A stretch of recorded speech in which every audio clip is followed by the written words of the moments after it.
Hello বন্ধুরা, ধরো তোমার ইন্টারভিউ তোমার একটা টেবিল নিল, যেখানে লেখা আছে student name, subject name, marks আর রেজাল্ট।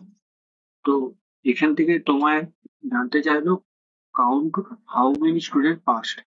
এক্ষেত্রে আমরা কি ফর্মুলা ইউজ করবো? এক্ষেত্রে আমরা কাউন্টিং ফর্মুলা ইউজ করবো, কারণ এক্ষেত্রে আমরা একটা কন্ডিশন পাচ্ছি, সিঙ্গেল বা একটা কন্ডিশনই পাচ্ছি। তো আমরা কাউন্টিং ফর্মুলার জন্য প্রথমে ইকুয়ালস টু দিয়ে কাউন্টিং, তারপর ট্যাব, তারপর রেঞ্জ সিলেক্ট করবো, রেঞ্জ সিলেক্ট করে কমা দিয়ে কন্ডিশন দিই, ইনভার্টেড কমার মধ্যে কন্ডিশন কি পাস, ইনভার্টেড কমার খতম, গেট ক্লোজ। তাহলে 6 জন স্টুডেন্ট পাস করেছে, আমরা পেয়ে গেলাম। কিন্তু তারপর যদি ইন্টারভিউ তোমার কাছে জানতে চাই count how many student score more than 50 and got pass, মানে কতজন স্টুডেন্ট 50 এর বেশি পেয়েছে এবং পাস করেছে, সেক্ষেত্রে আমরা দুটো কন্ডিশন পাচ্ছি। এক্ষেত্রে কাউন্টিং ফর্মুলা ইউজ করলে আমরা কিন্তু জানতে পারবো না কতজন পাস করেছে। এক্ষেত্রে আমাদেরকে ইউজ করতে হবে count ifs.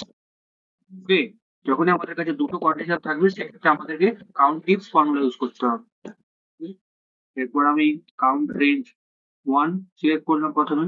Count range one আমাদের কি মার্কস, কমা দিয়ে স্টুডেন্টের মধ্যে 50-র বেশি পেয়েছে সেই কন্ডিশনটা দেবো, কমা দিয়ে তারপর result range criteria range to click করলাম। তারপর সেকেন্ড কন্ডিশন কি, সেকেন্ড কন্ডিশন হলো পাস।